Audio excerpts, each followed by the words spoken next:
So we are back again on the 26th question. One of the following regions has the world's largest tropical peatland, which holds about 3 years worth of global carbon emissions from fossil fuels, and the possible destruction of which we can exert detrimental effect on the global climate.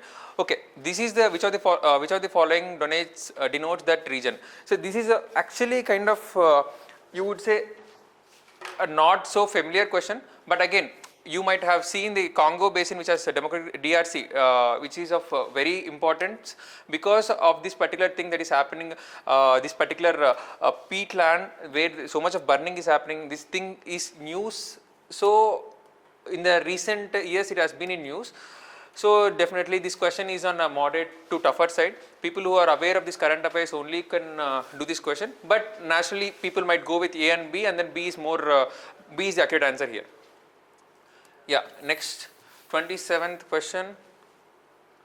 Yeah, with reference to, so this is one of the again applied kind of question where you have to see through the nature of question that is being asked, and then you can actually come at the right answer with carefully observing the options. With reference to perfluoroalkyl and polyfluoroalkyl substances that are used in making many consumer products, consider the following statements. PFAS are found to be widespread in drinking water, food and food packaging materials. PFAS are not easily degraded in the environment. This is obviously like if it is like plastic things, they definitely are not being easily degraded. Only something that are organic can be easily degraded in environment, but with something that is not organic, is definitely on it will take on a longer scale to degrade. Persistent exposure of PFAS can lead to bioaccumulation in animal bodies. This is true. Something that will take a lot of time to disintegrate will definitely accumulate in the tissues of the living organisms. So these 2 and 3 are definitely correct. But coming to this particular question, you have to see how can this particular 3 happen if this 1 is not going to occur. So 1 and 3 will definitely be there, and this 3 to happen, 2 should also be true. Like PFAS, only if they cannot disintegrate, then they can accumulate in the bodies, and if they are accumulating in bodies, then it means that 1 is also true. So going by this analysis of the options that are given, you can go with all of them are being correct. 1 to 3 is the correct answer here. So despite maybe someone just seeing the question, PFAS, we have not seen this question, you should not leave the question unless, you should not give up the battle unless let's say till the last minute, and then try to look out for the options, hints that are given in this particular every question that is given by the UPSC. So yeah, next question. Consider the following carbide beetles, centipedes, flies, termites, wasps, okay, whatever. Parastoid species are found in how many of the above kind of organisms? See, you might get an idea. These parasitoid are something like parasites, and parasitic species are found in how many of the above kind of organisms? Definitely we will not go and read the encyclopedia and everything based on these particular organisms, but going by the logic, like there might be some kind of termites, probably some kind of flies that are there, some kind of centipedes that are there, etc. in nature, which are actually parasites. We can definitely go with centipedes that are there. We can see kind of worms that are there. They are definitely, they can be parasitic in nature, and beetles are also there. Probably wasps also we can see in different. They lay eggs in particular, let's say other probably species, or maybe some. They can be considered as parasite in particular. Let's say if not living organisms, maybe in some. Sorry, if not animals also, maybe in some particular trees, etc. We can fruits, trees, etc. They can be considered as a parasite in nature, affecting the whole plant. So here all the options is a probable case, but we never know what finally UPSC can give. So here we are going with most likelihood the option can be D, but again this can be a kind of question where we might see a Dusra from UPSC, but we would want to go with option D, which is all the above, which is, because there might be some sort of species within this particular broad set, which is a parasite in nature. Yeah. Next question. Consider the following plants: groundnut, horse gram, soybean. How many of the above belong to the pea family? Here all 3 of them belong to the pea family, and then you can actually see if you, this is more of a factual question, we can actually, there is this 2021 question also, the 2021 or 2018 question where we had to relate cowpea, chickpea, we had to differentiate that particular question, which is on a tougher side. Even here also, we might try to, these are of a similar category probably, we might think, but we never know. Actually, this is a factual question where we have to come up with directly, if we know this, we can, if not, we can't do this one. Yeah, next question. Consider the following statements about the flying fox. Indian flying fox is placed under the vermin category in the Wildlife Protection Act 1972. This flying fox is actually the fruit bat. But actually, this is a very interesting question where even if you don't know what the flying fox, etc., you can actually do this because there are some hints given in this question, because no one knows actually what is the dietary habits of this particular flying fox, etc. But the statement 1 says vermin. Vermin we actually associate because why this category has been brought, because for the farmers, if their crop is being destroyed by some particular animals, etc., these particular animals can be culled. So to keep in that category, this vermin has been introduced. And this vermin, if you see, this is a keyword here, and if you see here, Indian flying fox feeds on blood of other animals. You see, vermin is categorized because farms are being affected, right? So it's not something related to blood of animals, etc. So you can clearly see that either this particular statement is wrong or this particular statement should be wrong. And then most likely, if you see the options, statement 1 is correct and both are incorrect. Option is not given. So definitely one option has to be wrong here, and it is here, this one. Option 2 is wrong, option 1 is right. So the answer is 1 is correct, statement 2 is incorrect. That's why, I mean, even if you don't know exactly what the exactly every detail of particular question, you can actually try to solve the question instead of try to, okay, do I know this thing or not? Because this is more of a solving kind of paper. These days UPSC has become that way. Yeah. Consider the following statements. Atmosphere is heated more by incoming solar radiation than by terrestrial radiation. Carbon dioxide and other greenhouse gases in the atmosphere are good absorbers of long wave radiation. Here actually he is giving a hint. He is trying to give you like kind of, guys, you remember what is long wave radiation, what is short wave radiation. So terrestrial radiation, we all know that Earth would have frozen if not for carbon dioxide present in the atmosphere, which is actually heating up the Earth to this livable, habitable condition. So incoming short wave radiation, definitely it is not, option 1 is false, than by terrestrial is false, and then carbon dioxide in other greenhouse gases, yes, this is true. So 1 is false and 2 is true. D is the right answer here. Next question number.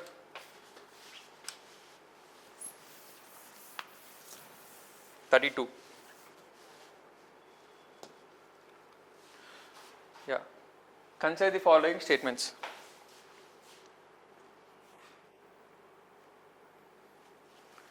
Yeah. Consider the following statements. Thickness of the troposphere at the equator is much greater as compared to poles.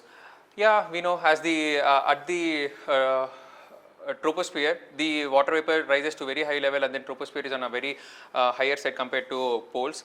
And at the equator, heat is transported to great heights by strong convection.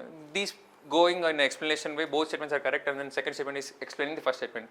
Logic is there, and then it's a conceptual question which everyone can do more or less. Yeah. Next, consider the following. Okay, pyroclastic debris, ash and dust, nitrogen compounds, sulfur compounds. Even if they give something else, you know, in the particular scenario, volcanic eruptions, these are all actually things that can come out of this particular volcanic eruption. Definitely sulfur dioxide, we definitely know there are so many things, Pinotuba, and then many other dust clouds have been formed because of volcanic eruptions. Nitrogen compounds are formed at higher temperatures. Ash and dust are definitely thing. Pyroclastic, you can see, even if you're not sure what it is, pyro, something linked to fire, something like pyro linked to fire, you can associate, and debris is something that is kind of dust or etc. So here all the above is the answer, and people who have kind of analyzed the previous questions will definitely keep all the above, because this is the nature of UPSC questions which can be observed in the previous years. Yeah. Next question.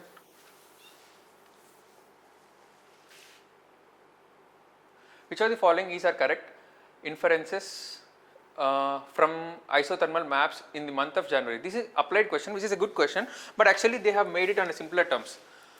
Isotherms deviate to the north over the ocean and to the south over the continent. These are applied question because what we know is like over the continents,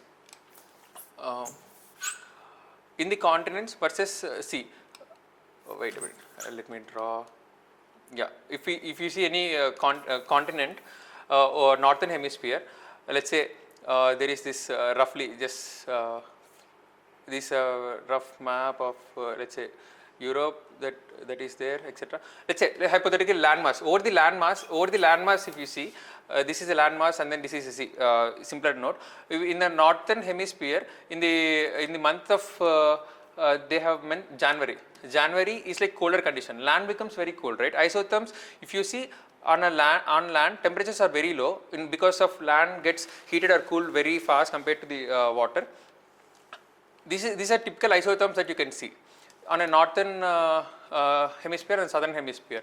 So these first statement isotherms deviate to the north over the ocean and to the south over the continent. So these are deviating to the north over the ocean, right? And then this is like south over the continent. This is like north side and then south side. So first statement is true. These are kind of, if you see the maps that are there, isotherm maps, you can definitely relate to this question. And this is presence of cold ocean currents, Gulf Stream and North Atlantic Drift makes Northern Atlantic Ocean colder. You have to underline these particular keywords that are given.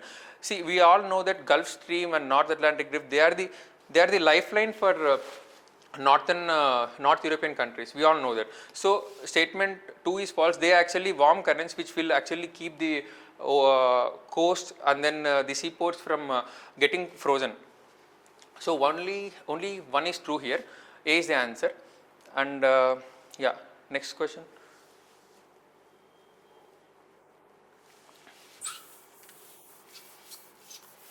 So these are good questions. We need to be kind of alert in the exam so that every keyword has been highlighted, and then understand what examiner is expecting from us. Which of the following countries are well known for the 2 largest cocoa producers in the world? This is like kind of advertisement question, I would say, because you might have come across, probably these are we would associate this cocoa production to Africa for sure, definitely.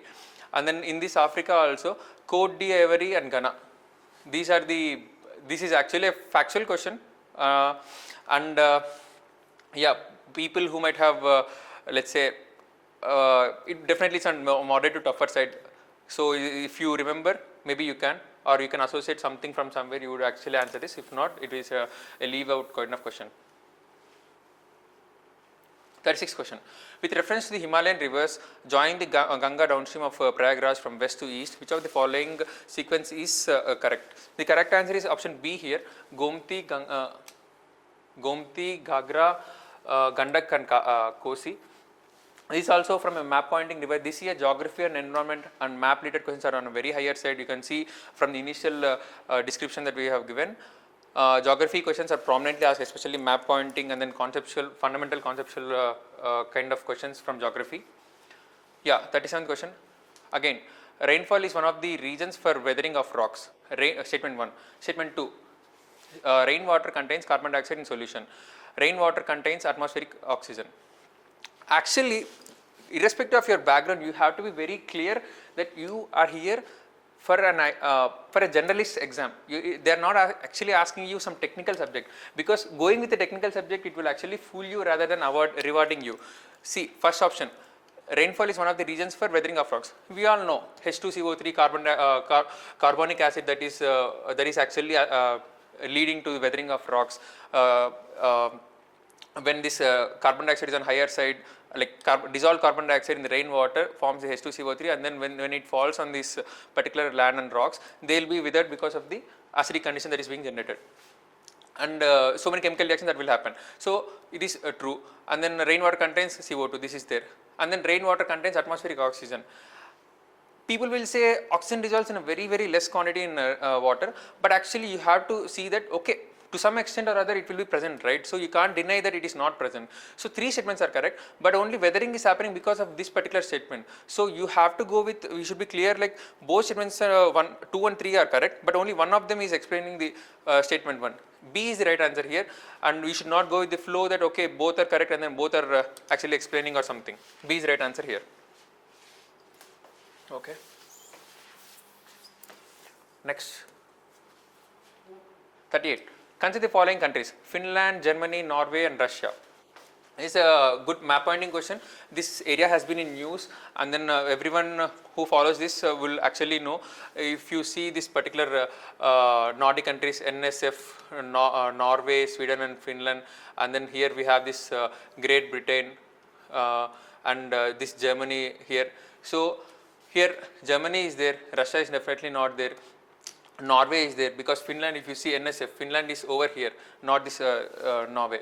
So Germany and Norway are there, only 2 pairs are correct here. Next question, 39. Consider the following statements. This is actually a tough question because they are actually linking multiple concepts. They are not only linking some factual information, but also from a geography point of view, the regions of different plateaus that they have involved, plateaus and mountain regions.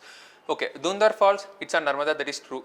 This Malwa, actually this is a kind of star mark question where we might see a surprise from UPSC because Hundru is on Subarnarekha river, Odisha, this is true. This Jersopa Falls, actually this is it's on Sharavati river, and the other name of it, it's a famous falls that is in Western Ghats. I think the Jog Falls, I think it is also called, and it is on Sharavati. This is option is false, and the rivers are true. This in Chota Nagpur Plateau, that is true. There is actually small catch. Dhundar Falls, if you see in central part of India, Malwa Plateau is somewhere here, and then Narmada starts from this Amarkantak Plateau and then flows this way towards this particular region. This Dhundar Falls actually situated in this particular region. So whether to include it under Malwa or not is actually a kind of question mark. But I don't think UPSC is so sadistic that it will touch the, I mean, it is so critical that it will give this border, it will not consider Malwa into under this particular, I mean, it might consider Malwa as the option. It will not be so cruel to not include this particular Dhundar Falls inside the Malwa. So what we are thinking is that 2 options are correct here, but yeah, it might be a case where only one can also be true, but most likely two options can be the case. Yeah, next question. Yeah, consider the following information: Central Asia, Europe, North America, South America. So what they have done is here, they have flipped the options. These are like kind of typical world geography kind of questions. We know Alps are fold mountains, Vosges are block mountains, Appalachian mountains we are in North America, South America, Andes are there, they are also fold mountains. Anyone will know Alps are one of the oldest, one of the like famous fold mountains. 2 is definitely wrong, and Vosges is in actually Central Asia, that's fine, but again they are block mountains, not the fold mountains. So here the answer is only 2 pairs. Only 2 pairs. Next question. Yeah. The organisms Chrysinda, Fraghopper and pond staker are birds, fish, insects and reptiles. See, seeing this question you should not run away like I have not come across these things ever before, because there are always hints that you have to understand from UPSC. Hopper is that one jumps, etc. You know grasshoppers, that is you might have come a pond skater, something that skates. These are all like kind of insects that are typically you might have come across, because grasshopper is also a kind of let's say a similar category. You might see froghopper, maybe grasshopper, etc. These are insect category. So there are you definitely can say birds cannot skate, or maybe birds will not hop, fish will not hop, and then the reptiles, etc. might not fit into the category of skating, etc. because they crawl rather than skate, right? Yeah, this is insects is the answer here. 42nd question. Consider the following statements. Many chewing gums found in the market are considered a source of environmental pollution. You have to just continue the reading. Many chewing gums contain plastic as gum. you have to see that, okay, these two, if you read the two statements, you will understand what is going on in examiner's head. Environmental pollution and then plastic gums as base. Okay, so that can be a case. We let's say many chewing gums contain plastic as gum. If this statement is true, then one is definitely true, because plastic will lead to environmental pollution. See, some people might think there are natural gums also, and then it is not an environment pollution. But the thing is, in the mindset of examiner, this use of plastic base as gums is in his head, and that's why he is giving the environmental pollution link and all.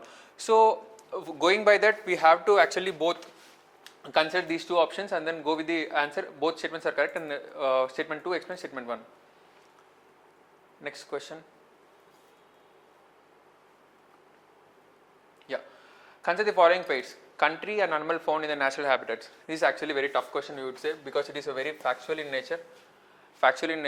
No one, unless they might have come across, it's very tough to tackle these kind of questions. Here none of the, wait a minute, yeah. Here none of them are correctly matched, and then these are actually species in use. But if you try remembering everything that is in use, it is you can't remember everything, and it gets very tough for revising in the last minute. So these are the questions that we have to leave off. Even the cutoffs, when the cutoffs are hovering around 90s, you need not bother about solving 100 questions, right? Because 100 questions means 200 marks. But what the cutoffs are like, maybe 90 marks probably. And if you see the trend, they are between 80s and 90s going on for general category. So then you need not like 90 questions means effectively 45 questions you have to shortly attempt. There are so many questions you can see in next polity questions that are easily attempted, and then you can score those questions. These are the questions. Seeing these questions, you have to say thank you, I'll go. I mean, if you don't find any hint here, this simply match the following. It's hard to find any kind of logic or hint here. So these are the leave out questions. Consider the following statements. World Toilet Organization.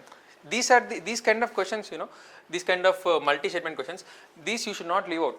You have to try to, by hook or crook, you have to try to solve these kind of questions. It is one of the agencies of United Nations. Actually, this is a very factual one, but seeing by the options also, you have to come to understanding that not everything is correct here. 1 to 3 is not given, right? World Toilet Summit, World Toilet Day, and the World Toilet College are the initiatives of this organization to inspire actions of global sanctions. The main focus of this function is to grant funds to the least developing countries. See, this is a common, if you analyze previous questions, giving funds for a particular organization, this particular is a common wrong statement that UPSC has been giving, and then this is not the case here. And then at the same time, it is one of the agencies of United Nations.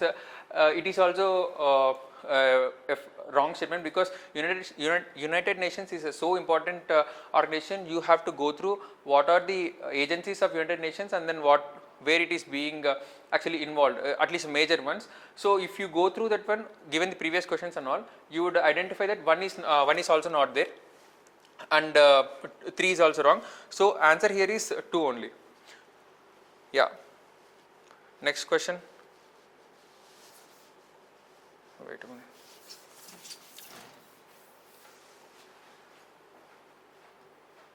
Yeah, wait. Yeah. So, are we done with? Yeah.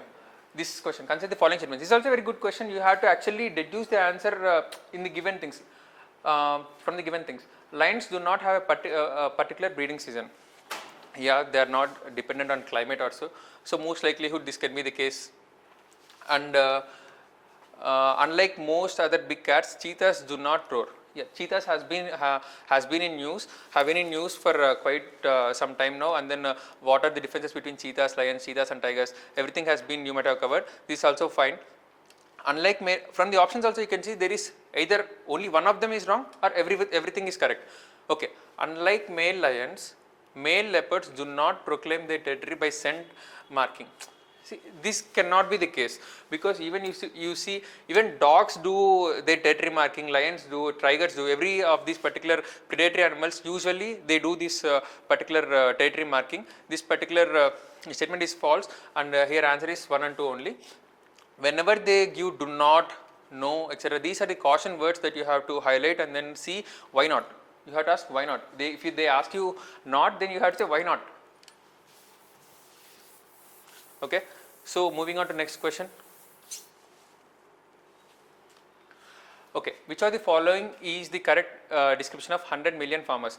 You have to actually, in this kind of questions, you need to understand what is current thing that is going on, etc. What is the more important thing? This, if you have come across this question, this particular initiative, this is well and good. If not, then you should not leave out this kind of questions. You have to see the options and then mark the keywords and then come at the answer. Here the answer is A, but actually how can we go about this particular question? You can see it is it is a platform for accelerating the transition towards food and water systems that are net zero carbon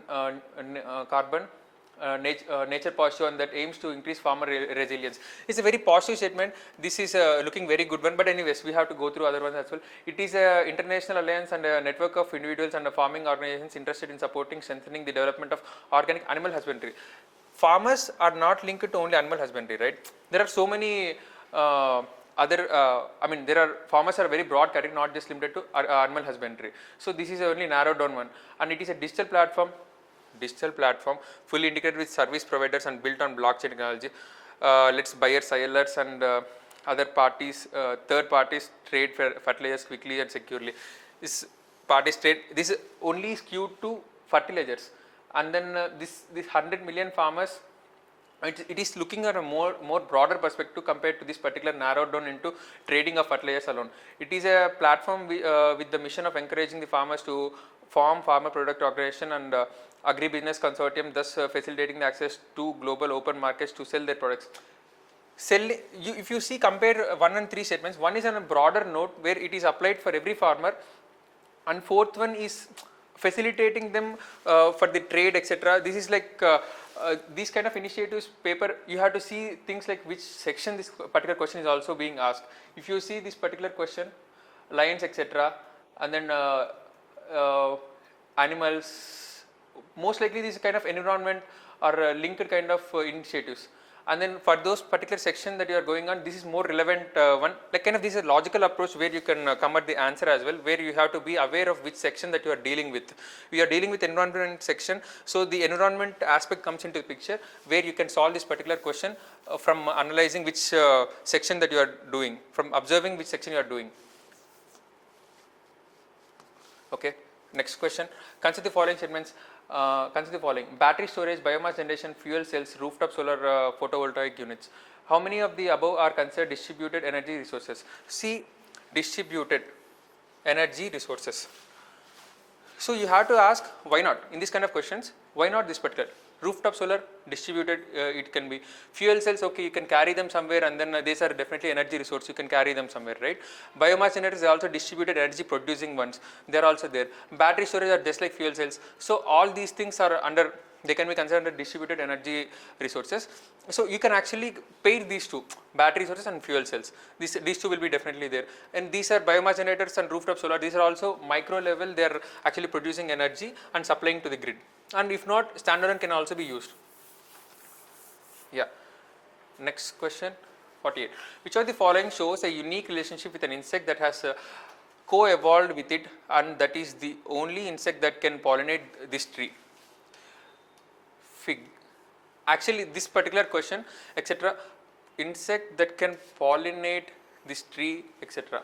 If you have seen how, if you have seen the fig fruit as such, and at the same time, maybe in the previous questions also, this is a particular, you can see this particular fig has been asked multiple times. Just a normal Google would give you a mental image picture of like, let's say, okay, this is the case, etc. And this is a factual question, but yeah, if you are thorough with previous questions, you would actually, you might have seen, Google this particular fig, what is fig, this particular insect, etc. You might have come across this particular under this famous, let's say, one thing helping other in environment section as well. Okay, next question. Consider the following: butterflies, fish, frogs. How many of the above have poisonous species among them? See, frogs, fish, butterflies, poisonous species among them. See, frogs, fish, butterflies, they are a very broad category. Let's say there is some particular fish in Africa, or maybe some particular butterfly in Africa. We don't know, they can be poisonous also. So when you come across these kind of questions, you have to ask why not, why not, why not. So you have to go with the flow, and then you have to go with all of this, and then actually all of this, there can be a species where in every of these category there is a poisonous species involved in these ones. So these are the kind of easy questions, I would say, but provided if you have gone through the previous questions thoroughly and then analyze how they are giving. Next question, 50.